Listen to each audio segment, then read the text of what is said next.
दुनिया में इस वक्त सबसे ज्यादा चर्चा अगर किसी घटना की हो रही है तो वो है अमेरिका और वेनेजुएला के बीच बढ़ता तनाव और हालिया हमला। जी हां, अमेरिकी सरकार ने खुद एक वीडियो जारी किया जिसमें साफ दिखाई दे रहा कि समुद्र में एक तेज रफ्तार नाव जा रही है और अचानक अमेरिकी नेवी उस पर हमला कर देती है। कुछ ही सेकंड्स में वो नाव पूरी तरह पानी में समा जाती है। अमेरिका का कहना है कि ये नाव ड्रग कार्टेल्स की थी जो नशे का कारोबार कर रही थी, जबकि वेनेजुएला की सरकार का कहना है कि ये नाव मछुआरों की थी जो रात में समुद्र में जाकर मछली पकड़ने के लिए निकले थे। अब सवाल ये उठता है कि क्या अमेरिका सच में ड्रग को खत्म कर रहा है या ये सिर्फ वेनेजुएला पर चढ़ाई का बहाना है। आइए जानते हैं पूरी खबर। दरअसल अमेरिकी मिलिट्री ने बयान जारी किया कि उन्हें एक नाव संदिग्ध लगी। नाव बहुत तेजी से कैरेबियन आइसलैंड की ओर आगे बढ़ रही थी। इसे रोकने की कोशिश की गई लेकिन नाव नहीं रुकी। इसके बाद अमेरिकी युद्धपोत से मिसाइल दागी गई और नाव तहस नहस कर दी गई। अमेरिका ने इसे कार्टेल की नाव बताया और कहा कि ये नशीली दवाइयों का अवैध व्यापार कर रही थी। लेकिन दूसरी तरफ वेनेजुएला का बड़ा दावा सामने आता है और कहा जाता है वेनेजुएला की तरफ से कि उस नाव में कोई कार्टेल नहीं था बल्कि 11 मछुआरे सवार थे। ये लोग समुद्र में खास तरह की मछली पकड़ने के लिए निकले थे जो रात के समय ही मिलती है।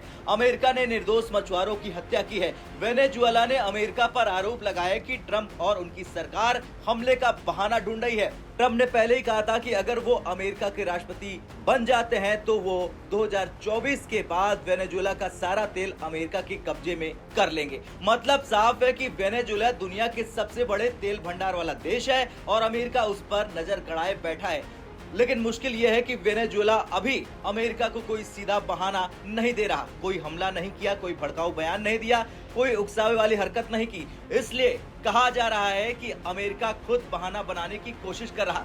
वेनेजुएला के तट से सिर्फ 100 किलोमीटर दूर अमेरिकी नेवी का पूरा वॉर फ्लीट तैनात है। इसमें दर्जनों जहाज, पनडुब्बियां और डिस्ट्रॉयर मौजूद हैं। अमेरिका कह रहा है कि ये सब सिर्फ कार्टेल्स को खत्म करने के लिए है। लेकिन सोचिए जरा, कार्टेल को मारने के लिए पूरा नेवी फ्लीट भेजना, ये तो वैसे हो गया जैसे चींटी मारने के लिए 10 हाथी भेज देना। स्पष्ट है कि असली मकसद कार्टेल नहीं बल्कि वेनेजुएला का तेल है। याद कीजिए 2020 के चुनाव से पहले ट्रंप ने कहा था कि मुझे दोबारा चुनिए, मैं वेनेजुएला के तेल पर कब्जा दिलाऊंगा। आज वही वादा पूरे करने की तैयारी चल रही है।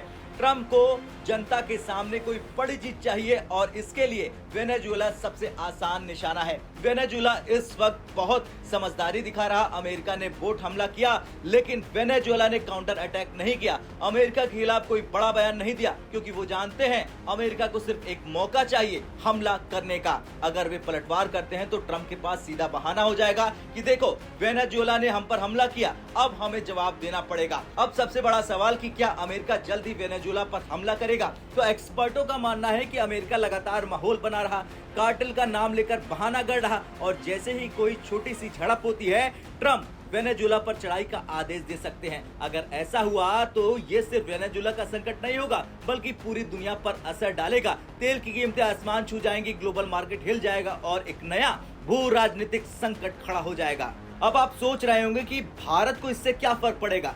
बहुत फर्क पड़ेगा। वेनेजुएला दुनिया का सबसे बड़ा तेल भंडार रखता है। अगर अमेरिका वहां कब्जा करता है या युद्ध शुरू होता है तो तेल की कीमतें $200 प्रति बैरल तक जा सकती हैं और इसका सीधा असर भारत की अर्थव्यवस्था, महंगाई और पेट्रोल डीजल की कीमतों पर पड़ेगा। मतलब अमेरिका वेनेजुएला का ये टकराव भारत के बजट को हिला सकता है। खैर कुछ भी हो, लेकिन तस्वीर साफ है कि अमेरिका ने वेनेजुएला पर पहला हमला कर दिया है। अभी तो ये नाव थी, कल कोई और बहाना होगा। ट्रंप का असली टारगेट वेनेजुएला का तेल है और शायद आने वाले हफ्तों में हालात और ज्यादा बिगड़ सकते हैं। अब देखना ये होगा कि वेनेजुएला कितनी देर तक धैर्य रखता है और अमेरिका कितनी जल्दी फुल फ्लेज्ड हमला करता है।